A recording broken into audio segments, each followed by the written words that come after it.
Good morning जी, कैसे हैं आप। स्वागत है आपका एक और नई वीडियो में। और वीडियो एक गोवा, आपने देखा होगा नवंबर के लास्ट में हम गोवा गए थे। 5 मित्र थे हम। और उस टाइम पे ज़्यादा कुछ इन्फॉर्मेशन मैं इस बारे में नहीं दे पाया था कि हमने वहाँ पर, हालांकि देखना तो था, लेकिन जो देखने के लिए देखने वाला तो मैं आपको बता देता, लेकिन जो हमारा क्या क्या हमारा एक्सपेंसिव वहाँ पे थे, हम कहाँ कहाँ रुके, अब कितना हमने वहाँ पर खर्च किया, वो सारा कुछ उस वीडियो में नहीं था। लेकिन एक मैं छोटी सी पूरे अपने गोवा ट्रिप की एक छोटी सी वीडियो इसमें बनाई है। और इसमें आप देखेंगे कि हम कैसे गए, कैसे आए, कहाँ पे हम रुके, कितना हमने वहाँ खर्च किया, क्या क्या वहाँ देखने की चीज़ थी। काफ़ी शॉर्ट में, ज़्यादा लंबी वीडियो नहीं होने वाली, तो इसलिए वीडियो में बने रहना। और चलो करते हैं फिर हम शुरू उसको।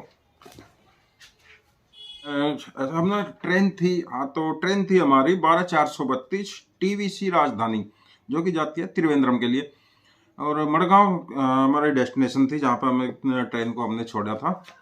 और इस दौरान इसका मैं फेयर और बता दूं पहले आपको। इसमें 3 AC का हमने टिकट कराए थे, और टिकट पर पर्सन था ऑलमोस्ट 3000 के आसपास था, टैक्स वगैरह लगने के बाद में। हालांकि 2900 कुछ था, वैसे तो कुछ टैक्स हो गया, 3000 था पूरा। तो ट्रेन हमारी चली सो, और इसका चलने का टाइम था जी सुबह 6:16 पर। दिल्ली का ये एक स्टेशन है हजरत निजामुद्दीन, आप जानते भी होंगे अगर दिल्ली में कोई रहते हैं। हजरत निजामुद्दीन से ही ज़्यादातर साउथ की जाने वाली राजधानी ट्रेन हजरत निजामुद्दीन से ही जाती हैं। तो ये सुबह 6:16 पर हजरत निजामुद्दीन से चली, और नेक्स्ट डे सुबह मडगांव पहुंचने का टाइम इसका 7 बजे का है। लेकिन हालांकि लेट हुई 1-2 घंटा, मैंने 9-10 के आसपास उतारा होगा। लेकिन जो एक्चुअल जो टाइम है इसका, या 24 और लगभग 25 घंटे यहाँ से गोवा के लिए लगाती है। तो जी ट्रेन थी हमारी 12/432 टीवीसी राजधानी, जिसका चलने का राइट टाइम 6:16 हजरत निजामुद्दीन से, तो आपको बता दिया मैं। और ट्रेन अपने राइट टाइम में डिपार्चर हुई, और पहला स्टॉप कोटा में 450 किलोमीटर चलने के बाद, इसका 5 घंटे के आसपास इसने लिए होंगे। ट्रेन कोटा पहुंच गई, और कुछ फल फ्रूट लेने के लिए उतरे थे। अमरूद देख रहे हैं, अमरूद बड़े अच्छे लग रहे हैं देखने में। अमरूद ले लेते हैं।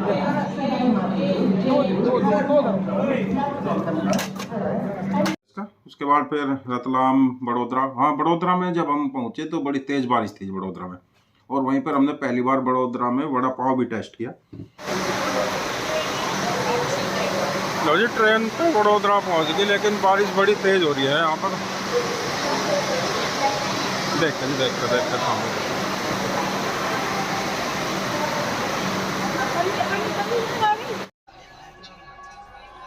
ट्रेन पहुंच गई हमारी बड़ोदरा, और गुजरात का मशहूर वड़ा पाव आज हमने भी ले लिया। हम पहली बार टेस्ट कर रहे हैं हम तो, हालांकि हमें पता नहीं क्या टेस्ट कर रहे। इधर हो रहा है भारत और ऑस्ट्रेलिया का T20 मैच, और बाहर वडोदरा में हो रही है जी बारिश। उसके बाद फिर ये सूरत, वसई, पनवेल होते हुए सुबह 6 बजे, बीच में लेट हो गई थी रात में ही कहीं पर, सुबह 6 बजे इसने हमें वो पहुंचा दिया था रत्नागिरी।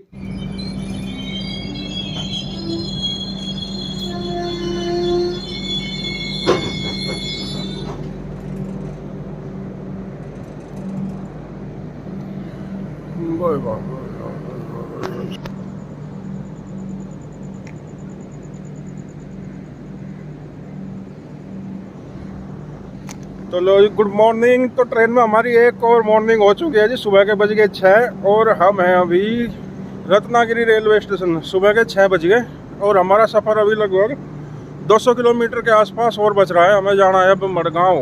तो ये ट्रेन हमें अभी 2-3 घंटे के आसपास और लगाने वाली है मडगांव तक जाने के लिए।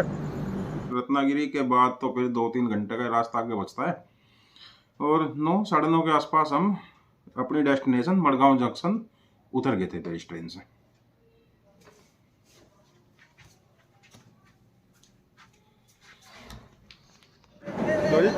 करीब 26-27 घंटे का सफ़र करने के बाद ट्रेन हमारी मडगांव पहुंच गई। हालांकि अब आगे त्रिवेंद्रम के लिए जाएगी, केरल तक जाती है। तो हम यही उतरना, और डेस्टिनेशन हमारी यही थी, मडगांव उतर गए। तो जी मडगांव उतरने के बाद में फिर हमें शुरुआत में निकलना था साउथ गोवा की तरफ। साउथ गोवा में हमें पहुंचना था जी वास्को। वहाँ से हमने स्टेशन के पास से ही पता किया, लेकिन वहाँ पे टैक्सी वगैरह का चार्ज वे भी बहुत ज़्यादा मांग रहे थे। उसके बाद में फिर थोड़ी दूर पे वहाँ पे एक मेन बस स्टैंड है यही इसका मडगांव का, तो वहाँ पर गए फिर हम। और वहाँ से फिर हमने, बसों की बड़ी अच्छी सुविधा है वहाँ पर, इलेक्ट्रिक बसें चलती हैं। आप अगर जा रहे हैं तो वहाँ ज़्यादा टैक्सी वगैरह के उसमें ना होकर, अगर आप बस से जाते हो तो आपको समय भी लगभग इतना ही लगेगा और आपका पैसे भी इसमें काफ़ी बचेंगे। तो हम जब बस स्टैंड पर पहुंचे तो वहाँ पर टैक्सी का किराया तो करीब हम 5 थे तो हमारे मांग रहे थे वो 1500 वास्को के लिए। और हमने बस जो इलेक्ट्रिक बस थी बड़ी अच्छी साफ़ सुथरी, और उसमें हमने फिर हमारा फेयर था केवल 50 रुपये का। 50 रुपये देगा हम वास्को तक। वास्को के लिए बस आ गई और इलेक्ट्रिक बस चलती है यहाँ से, और टिकट ले लिया हमने। 50 से कम का कुछ टिकट है। तो एक बार चलो इसमें बस में कर ली हमने एंट्री, और यहीं पर अपना सामान रख के, यहाँ स्पेस अच्छा है, यहीं बैठ जाते हैं इसमें। फिर इलेक्ट्रिक बस है और चार्ज आ गया। चार्ज केवल इसमें 50 रुपये का बता रहे, टैक्सी वाला यहाँ से मांग रहे थे 1500 रुपये, और हमारा काम हो जाएगा अभी यहाँ से 250 रुपये में। तो फिर वास्को पहुँचने के बाद में हम CISF का गेस्ट हाउस था एक, हमारे मित्र के थ्रू हमने वो बुक कर लिया था, वहाँ पर हम रुके। हालांकि चार्ज तो उसमें तो नाम मात्र के चार्ज थे, हमने वहीं पर रुके। तो जी गेस्ट हाउस में आ गए थे हम 12 से पहले आ गए होंगे, और फिर खाना खाया और 2-3 घंटे हमने आराम भी कर लिया। तो कुछ ऐसा गेस्ट हाउस है ये, यहाँ पर गवर्नमेंट है CISF का है ये, तो अपने मित्र के थ्रू हमने बुक कर लिया था। और कुछ ऐसे लोग बिल्कुल समुद्र के किनारे है। मैं अभी आपको दिखाऊंगा, बड़े लोग लगा दूँ मैं यहाँ पर, क्योंकि मित्र चले गए घूमने, मैं ये सबसे पीछे रह गया।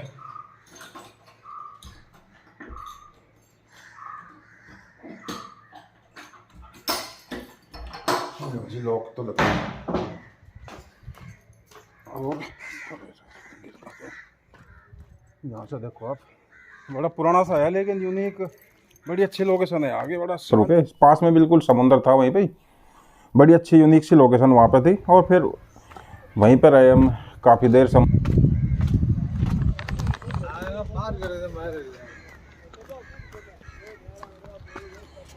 ये है बाउंड्री के अंदर ही गेट सा बना हुआ है, इसके अंदर से निकल कर आगे बाहर, और इस समुद्र के पास में ही आ गया अब तो।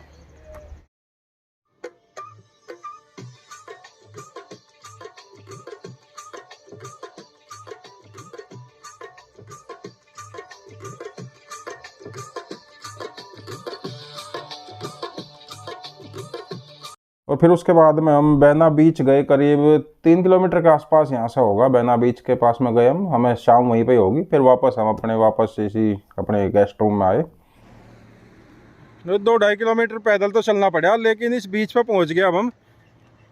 और ये जो है यह बहुत ही ज़बरदस्त नौकाएँ भी चल रही है, छोटी छोटी, आपको इसमें नज़र आ रही होंगी।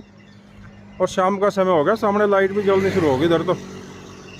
और बड़ा ही सुंदर दृश्य है यहाँ से भी इसका। ये पीसफुल सा बीच है सारा। इधर से इस रोड से हम होते हुए इधर के लिए आए थे। ये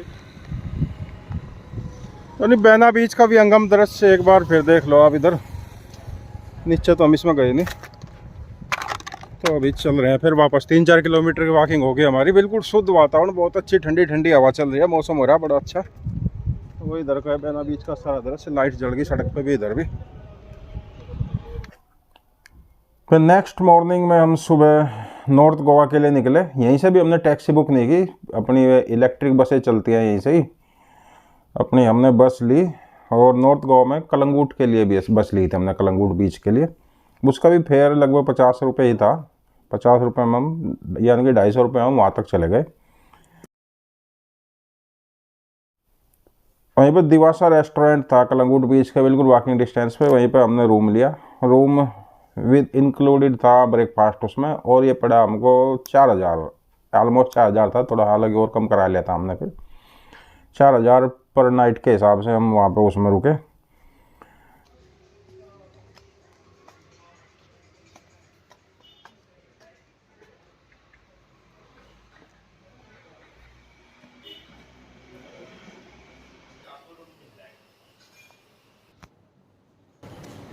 पहुंच गया नॉर्थ गोवा के अपने होटल में। टाइम लगभग 10 बज गए। अब चेक इन कर रहे हैं, और उसके बाद में आपको रूम का व्यू भी देंगे। और फिर बीच नज़दीक में है, फिर निकलते हैं बीच के लिए। कलंगूट बीच पर चले गए थे। कलंगूट बीच पर पहुंचने के बाद हमने वहीं पर बोट करीब 1.5-2 घंटे के लिए बोटिंग कराते हैं समुद्र में, जो है सात सी किनारे के साथ तक वो 4-5 जगह दिखाते हैं। तो फिर हमने वो बुक किया। वे वैसे तो आपसे 800-900 रुपये तक भी मांग लेते हैं, लेकिन वे 500-550 रुपये में पर पर्सन के हिसाब से आपको ले जाएंगे।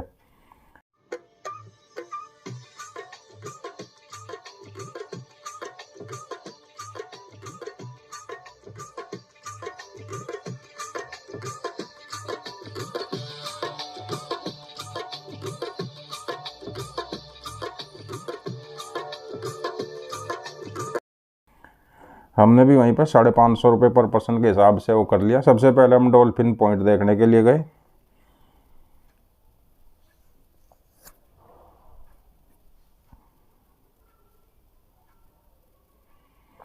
फिर वहीं से अगोड़ा फोर्ट की बैक साइड भी वहीं से दिखा देते हैं। तो फिर हम अगोड़ा फोर्ट की बैक साइड की तरफ से गए और वहीं थोड़ा आगे चलने के बाद में सेंट्रल जेल है, जो कि अभी भी रनिंग कंडीशन में है। सेंट्रल जेल वहीं पे बिल्कुल समुद्र के किनारे ही है वहीं पे। वो वहाँ पे भी हम सारे को घूमे, समुद्र से ही देखा सारा कुछ, उसके बिल्कुल बराबर से चलते हुए। वहीं पे फिर हमें मिला जी विजय माल्या का बंगला, वहीं से दिखाई देता है, वो ऊपर पहाड़ी पे बना हुआ।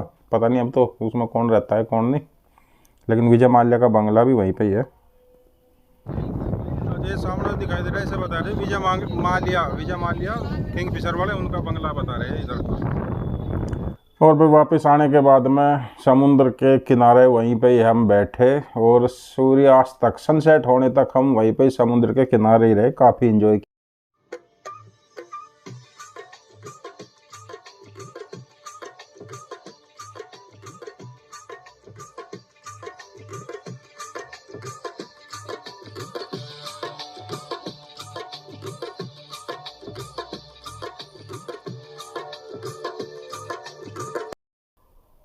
और अगली सुबह हमने जो है ज़्यादा चर्चित समुद्र से अलावा भी वहाँ जो चर्चित जगह है वो देखने के लिए हमने प्रोग्राम बनाया। तो हमने फिर वहाँ पे एक थार ले ली थी हमने एक दिन के रेंट पे। वो थार हमें 2500 2,500 रुपये में पड़ी, और तेल भी हमें उसमें डलवाना था। तो समझ लो कि 2 लीटर के आसपास हमने तेल उसमें डलवा लिया होगा। तो 2500-2600 रुपये में हमें वो थार वहाँ पे पड़ गई थी। उसके बाद हम अगोड़ा फोर्ट गए। अगोड़ा फोर्ट में काफ़ी अच्छे से हम घूमे। 25 रुपये चार्ज पर पर्सन का वहाँ पे था।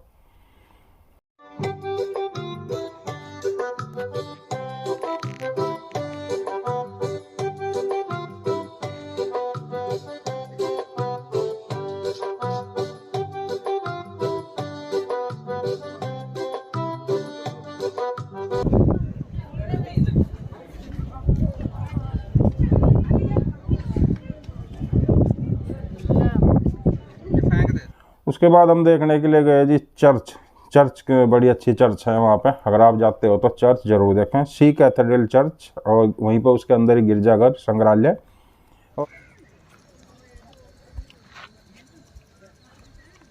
पीछे संग्रहालय था, ये भी हमने घूम लिया। टिकट तो मात्र 10 रुपये का, लेकिन काफ़ी अच्छा है। अगर यहाँ पे आ रहे हो तो एक बार संग्रहालय में भी आप जरूर विजिट कर लें।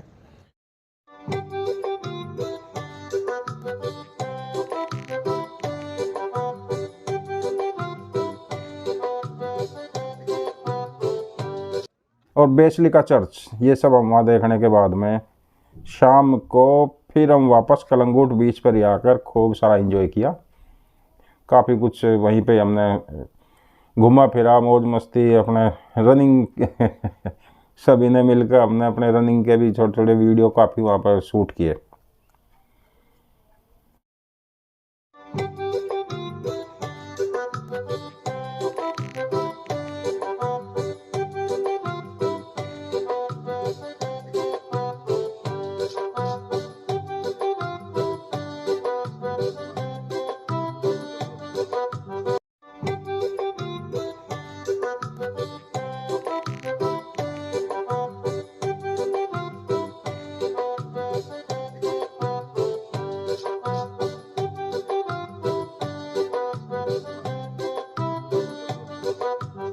आज नेक्स्ट मॉर्निंग में फिर हमारा प्रोग्राम वापस था। हमारी फ़्लाइट का टाइम था 11 बजे की हमारी फ़्लाइट थी। तो हम सुबह 9 बजे के आसपास वहाँ से निकल गए और हमने गाड़ी ली वहाँ से 1500 रुपये में हमने गाड़ी किराए की ली थी वहाँ से। और फ़्लाइट के लिए मैं आपको बता दूँ, हमने इंडिगो से फ़्लाइट बुक की थी। लेकिन हमने काफ़ी पहले बुक कर ली थी, जिस कारण से उसका प्राइस हमें काफ़ी कम पड़ गया था। करीब 5200 में हमें ये फ़्लाइट मिल गई थी, लेकिन हमने करीब 2-3 महीने पहले बुक कर ली थी ये। तो फिर चलो जी, वीडियो को यहीं पर करते हैं समाप्त। और आई होप के मेरी बताई हुई आपको इन्फॉर्मेशन और ये वीडियो आपको पसंद आई होगी। पसंद आई है तो लाइक, शेयर और सब्सक्राइब ज़रूर कर दें। तो मिलते हैं फिर किसी और अच्छी सी वीडियो में, तब तक के लिए ओके, बाय बाय।